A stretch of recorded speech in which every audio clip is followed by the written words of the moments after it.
নমস্কাৰ লৈ আহিছো এই মুহূৰ্তৰ এটা বিশেষ খবৰ এবাৰ গুৱাহাটীৰ কেব চালকসকল হৈছে দুভাগত বিভক্ত আৰু গুৱাহাটীৰ কেব চালকসকলৰ মাজত ধৰ্মীয় সংঘাতৰ উকমুকনি দেখিবলৈ পোৱা গৈছে এখন বিশেষ আঁচনিলৈ এগৰাকী কেব চালকৰ এটা বিশেষ ফোন কল ভাইৰেল হৈ পৰাৰ পিছতে এবাৰ কেব চালকসকলৰ মাজত ধৰ্মীয় সংঘাত দেখিবলৈ পোৱা গৈছে আলী আকবৰ মোহাম্মদ এনে ধৰণৰ যিসকল উপাধিৰ ব্যক্তি থাকিব তেওঁলোকে কোনো ধৰণৰ আঁচনি লাভ নকৰিব মুখ্যমন্ত্ৰীৰ পৰা এনে ধৰণৰ মন্তব্যৰ পিছতে এতিয়া কেব চালকসকলৰ মাজত ধৰ্মীয় সংঘাত দেখিবলৈ পোৱা গৈছে জনাইছো এই মুহূৰ্তত সবিশেষ আমি জনাইছো এই মুহূৰ্তত এটা ডাঙৰ খবৰ এবাৰ মুখ্যমন্ত্ৰীৰ নাম লৈ কেব চালকৰ মাজত ধৰ্মীয় সংঘাতৰ উকমুকনি ধৰ্মীয় সংঘাত তথা ধৰ্মীয় বিভাজন হোৱা দেখিবলৈ পোৱা গৈছে কেব চালকসকলৰ মাজত এটা বিশেষ ফোন কলক লৈ দুভাগত বিভক্ত হৈ পৰিছে এতিয়া কেব চালকসকল আৰু এবাৰ মোহাম্মদ আলী হুছেইন উপাধিৰ কেব চালকে মুখ্যমন্ত্ৰীৰ আঁচনিৰ ধন নোপোৱাৰ দাবী এগৰাকী কেব চালকে কৰা দেখিবলৈ পোৱা গৈছে আৰু সমগ্ৰ ঘটনা স্পষ্ট কৰাৰ আহ্বান দুশৰো অধিক কেব চালকৰ আৰু ইয়াৰ পিছতে কেব চালকসকলে এই সমগ্ৰ ঘটনা স্পষ্ট কৰিবলৈ আহ্বান জনাইছে নাম সাঙুৰ খাইছে হেমেন তালুকদাৰ নামৰ এগৰাকী কেব চালকৰ আৰু হেমেন তালুকদাৰ নামৰ ব্যক্তিগৰাকীৰ এটা বিশেষ ফোন কল যেটো ফোন কলতে উল্লেখ কৰিছে যে সমগ্ৰ যি ঘটনা ধুবুৰীৰ ঘটনাতে উল্লেখ কৰা দেখিবলৈ পোৱা গৈছে যে হিন্দু মন্দিৰৰ সমীপত যদি যিসকল সংখ্যালঘু লোক আছে বা মুছলমান ধৰ্মাৱলম্বী লোক আছে তেওঁলোকে যদি এনে ধৰণৰ কাম কৰিব পাৰে তেনেহলে ভৱিষ্যতৰ কথা আমি এতিয়াৰ পৰাই চিন্তা কৰিব লাগিব কেৱল মাত্ৰ আমি গাড়ী চলাই খাই থাকিলে বা নিজৰ জীৱন নিৰ্বাহ কৰি থাকিলে নহব যদিহে মুখ্যমন্ত্ৰীৰ পৰা কিবা বিশেষ আঁচনি ল'ব বিচাৰা তেনেহলে আমি সকলো খিলঞ্জীয়া অৰ্থাৎ হিন্দু ভাইসকল একগোট হ'ব লাগিব আৰু আমি তেতিয়া মুখ্যমন্ত্ৰীক যদি কোনো এটা কামৰ বাবে আহ্বান জনাও তেতিয়া আমাৰ কাম হ'ব এনেদৰে তেওঁ উল্লেখ কৰা দেখিবলৈ পোৱা গৈছে তেওঁ কৈছে যে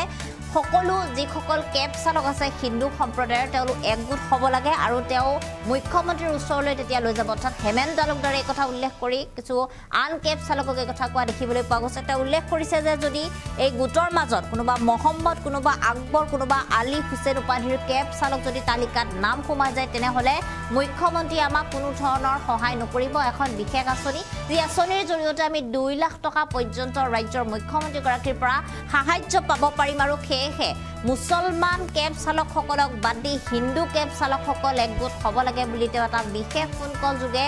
কোৱা দেখিবলৈ পোৱা গৈছে আন কেইবাগৰাকী উত্তৰ সতীৰ্থ কেব চালকক আৰু ইয়াৰ পিছতে এই বিশেষ ফোন কলটো ভাইৰেল হৈ পৰাৰ পিছতে এতিয়া আন যিসকল কেব চালক আছে তেওঁলোকৰ মাজত হাহাকাৰ লাগি পৰিছে সঁচাকৈয়ে মুখ্যমন্ত্ৰীয়ে এনে ধৰণৰ কোনো কথা কৈছে নেকি সেয়া স্পষ্ট কৰি দিব লাগে বুলি উল্লেখ কৰা দেখিবলৈ পোৱা গৈছে ধৰ্মীয় সংঘাত ধৰ্মীয় বিভাজন কেব চালকসকলৰ মাজত কিয় কৰিব বিচাৰিছে বুলিও প্ৰশ্ন কৰা দেখিবলৈ পোৱা গৈছে আৰু এবাৰ মুখ্যমন্ত্ৰীৰ নাম লৈ হেমেন তালুকদাৰ নামৰ কেব চালকগৰাকীয়ে যি কথা উল্লেখ কৰিছে সেই কথাৰ পিছতে এতিয়া আন যিসকল কেব চালক আছে তেওঁলোকৰ মাজত ধৰ্মীয় সংঘাতৰ উকমুকনি দেখিবলৈ পোৱা গৈছে ধৰ্মীয় বিভাজন হোৱা দেখিবলৈ পোৱা গৈছে আৰু ইয়াৰ মাজতে এই বিষয় আৰু অধিক জটিল হোৱাৰ পূৰ্বে ৰাজ্যৰ মুখ্যমন্ত্ৰীগৰাকীয়ে সকলো কথা যাতে স্পষ্ট কৰি দিয়ে কেব চালকক এনে কোনো ধৰণৰ আঁচনি আনিছে নেকি মুখ্যমন্ত্ৰীগৰাকীয়ে যি আঁচনিত কেৱল মাত্ৰ হিন্দু লোকসকলেহে পাব হিন্দু কেব চালকসকলে পাব যি আঁচনিত যিসকল মুছলমান ধৰ্মৰ লোক থাকিব তেওঁলোকে সেই আঁচনি লাভ উঠাব নোৱাৰিব বা নাপাব এনে ধৰণৰ কোনো আঁচনি আহিছে নেকি কথা ক'বৰ বাবে বা আহ্বান কৰা দেখিবলৈ পোৱা গৈছে স্পষ্ট কৰি দিবলৈ আহ্বান কৰা দেখিবলৈ পোৱা গৈছে আৰু এক প্ৰকাৰ ধৰ্মীয় সংঘাত দেখিবলৈ পোৱা গৈছে এতিয়া গুৱাহাটীৰ কেব চালকসকলৰ মাজত আৰু নাম সাঙুৰ খাইছে এই সমগ্ৰ বিষয়ত হেমেন তালুকদাৰ নামৰ এগৰাকী ব্যক্তিৰ আৰু এই মুহূৰ্তত গুৱাহাটীৰ আন কেব চালকসকলৰ কিছু মন্তব্য আছে সেই মন্তব্য আমি আপোনালোকক শুনাইছোঁ মোৰ ওচৰত আহিছিলে আপোনাৰ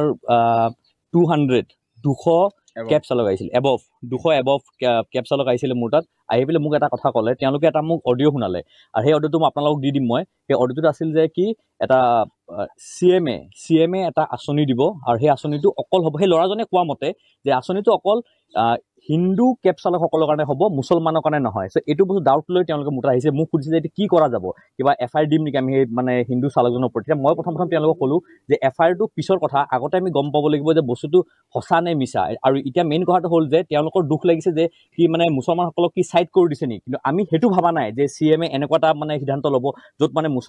মুছলমানক নিদিব কিন্তু হিন্দুক দিব হেতু বস্তু আমি নামানো কিন্তু সেই ল'ৰাজন যিজন ল'ৰা এই কথাষাৰ কৈছে সেইখিনি কথা ল'ৰাজনে যে কৈছে এটা মানে ইমান বেয়া এটা কথা কৈছে যে হিন্দু মুছলিম তেওঁ সেই ল'ৰাজনে ভাগ ভাগ কৰিছে সেইটো বস্তু আমি গম পাব লাগিব যে কিয় ভাগ ভাগ কৰিছে কাৰণ যোনটো ষ্টেটমেণ্ট দিছে সেই ষ্টেটমেণ্টটো হ'ল এটা আনকনষ্টিটিউচনেল ষ্টেটমেণ্ট দিছে কাৰণ কোনো কনষ্টিটিউচনত আমাৰ লিখা নাই যে কিবা আঁচনি হ'লে ধৰকচোন মানে গভৰ্ণমেণ্টৰ যি আঁচনি বোলে অকল হিন্দুক দিব মুছলমানক নিদিয়ে যোনটো আনকনষ্টিটিউচনেল কথা এটা কৈছে তো সেইটোৰ ওপৰত আমাক মানে যদি CM ছাৰৰ যাতে এই ভিডিঅ'টো এই নিউজটো যাতে CM ছাৰলৈ গৈ পায় আৰু CM ছাৰে যাতে এটা উচিত তদন্ত কৰে সেই ল'ৰাজনৰ ওপৰত যে এনেকুৱা বস্তু কিয় ক'লে আৰু সেইজনে উচিত শাস্তি পাব লাগে ল'ৰাজন আচলতে মই জনাত তেওঁ দালাল হিচাপে পৰিচিত নাম হ'ল তেওঁৰ হেমেন তালুকদাৰ আপোনালোকে জানে গুৱাহাটীত যেতিয়া লোকেল কেব ষ্টাৰ্ট হৈছিলে পে ইণ্ডিয়া N2 কেব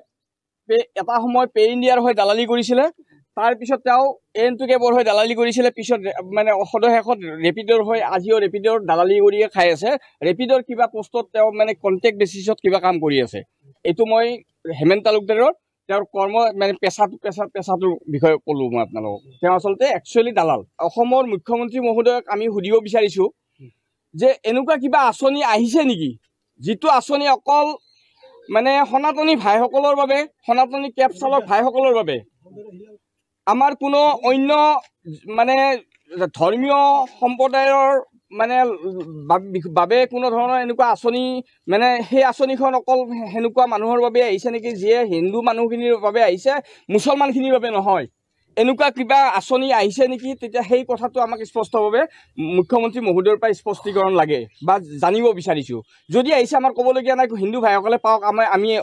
নথৈ আনন্দিত হ'ম কিন্তু যদিহে তেওঁ মুখ্যমন্ত্ৰী মহোদয়ৰ কিবা মানে বইনা লৈ তেওঁ কিবা মানে সেই হিন্দু ভাইসকলক মানে কিবা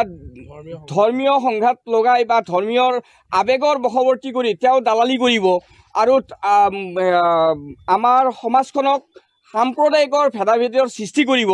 এই কথাটো কোনোপধ্যে হ'ব নোৱাৰে তাৰ বাবে মই আপোনালোকৰ মাধ্যম যোগে মুখ্যমন্ত্ৰী মহোদয়ক জনাব বিচাৰিছোঁ তাৰ উপৰি তেওঁ RSSৰ নাম লৈছে নিশ্চিতভাৱে তেওঁ তাতে RSSৰ নাম লৈছে আপোনালোকে পাব গতিকে তেওঁ ইতিমধ্যে তাৰমানে বহুবাৰ তাৰমানে কেইবাবাৰো আমি শুনিবলৈ পাইছিলোঁ তেওঁ তাৰমানে ৰাষ্ট্ৰীয় স্বয়ংসেৱক সংঘৰ কিবা সদস্য হয় যদি হয় আমি ক'ব লগা নাই তেওঁ কোনোবা সংঘৰ মানুহ হ'ব পাৰে যদি হয় তেনেকুৱা আমাৰো অলপ শংকা হৈছে মানে হ'বও পাৰে যে আঁচনিখন হ'বও পাৰে কি জানি মানে তেনেকুৱা কৰিছেই আৰু তেওঁ ইতিমধ্যে কৈছে তাৰমানে ধুবুৰীৰ কিবা গোসাঁই ঘৰৰ সন্মুখত গৰুৰ মূৰা কাটি পেলোৱাৰ কথাক লৈ পেলাইও তেওঁ তাৰমানে গ্ৰুপত এটা উত্তেজনাৰ সৃষ্টি কৰিছে কি গ্ৰুপ কি আচলতে কি কিবা এটা হিন্দু সেনা নামৰ কিবা গ্ৰুপ এটা বনাইছে তেওঁলোকে প্ৰথমতে লাচিত সেনা গ্ৰুপ নাম দিছিলে তাৰপিছত নামটো মানে সলনি কৰি নামাকৰণ কৰি তেওঁ হিন্দু সেনা নামাকৰণ কৰিছে সেই গ্ৰুপটোত অকল হিন্দু ল'ৰাখিনি সি বঙালীয়ে হওক সি বিহাৰীয়ে হওক সি নেপালীয়ে হওক কথা নাই খালি হিন্দু ল'ৰা হ'লে হ'ল কেব চালকখিনি কেব চালক সমাজত মানে এনেকুৱা ধৰণৰ সাম্প্ৰদায়িক ভেদাভেদৰ ব্যৱস্থা আমি বিচৰা নাছিলোঁ আৰু নাইও আগতেও নাছিল অতীতত নাছিল কোনোদিন ভৱিষ্যত কি হয় মই নাজানো কিন্তু বৰ্তমানলৈ নাছিলে এতিয়া এই ধৰণৰ মানে কি একাংশ দালালে এনেকুৱা মানে ভেদাভেদৰ সৃষ্টি কৰিবলৈ প্ৰয়াস কৰি আছে গতিকে মই অনুৰোধ জনাইছোঁ সকলো কেব চালক ভাই বন্ধুসকলক যে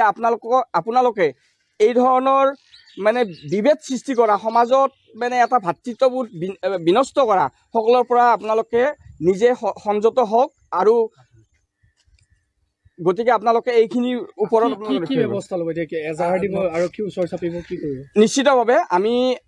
যোৱাকালি চানগজৰ কাষলৈ ওচৰ চাপিছিলোঁ এই কাৰণতে তেওঁ লয়াৰ প্ৰথম কথা আমি আইনৰ ব্যৱস্থা এটা ল'ম বুলি আমি ভাবিছিলোঁ গোটেইখিনি আমি প্ৰায় কালি 200 এবাভ মানে আমাৰ কেব চালক মোৰ কাষলৈ আহিছিলে মই তেওঁ চানগজৰ কাষলৈ লৈ আহিছিলোঁ কাৰণ এটাই আইনৰ ব্যৱস্থা কিবা ল'ব পাৰি নেকি তেতিয়া চানগজে মোক মানে এটা এডভাইচ দিছিলে বা আমাৰ গোটেই চালকখিনিক আগত তেওঁ এডভাইচ এটা দিছিলে যে আগতে মুখ্যমন্ত্ৰী মহোদয়ে কিবা কি জানি হয়তো হিন্দুসকলৰ বাবে এক্সট্ৰাকৈ কিবা আঁচনি তৈয়াৰ